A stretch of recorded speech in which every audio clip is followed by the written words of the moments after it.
वाटतं की बैगानी शादी में अब्दुल्ला दिवाना या प्रकारचा संजय राऊतांची गत आहे आणि कुठेही दुसरं कोणाचे आंदोलन असणार काही असणार तरी त्याच्यावर वक्तव्य करून काहीतरी फुटेज घेण्याचं काम संजय राऊत नेहमी करत असतात.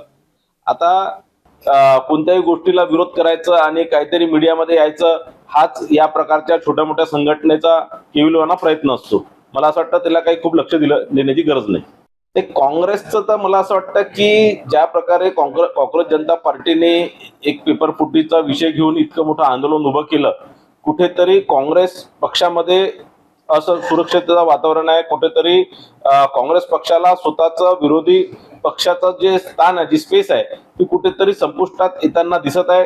कारण देशात होणारे जे जे मुद्दे आहेत ते काँग्रेस जनता पार्टी सारखे आपसारखे छोटे छोटे पक्ष उचलत आहे, पण काँग्रेस कुठेतरी या सगळे विषय उचलण्यात कमकुवत होत आहे आणि म्हणून एक मोठं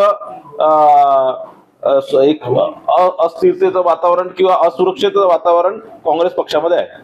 मला असं वाटतं जर अभिजित दिपके जर श्रीकृष्णाचा अवतार आहे तर उद्धव ठाकरे निश्चितच कंसाचा अवतार असतील आणि म्हणून या प्रकारचं एक भास उद्धव ठाकरेंना झालेला आहे. आता सध्या ते अभिजित दिपकेच्या मामाची भूमिका निभवत आहे आणि जर अभिजित दिपके जर समजा जर श्रीकृष्ण आहे तर हे कंस निश्चित असतील.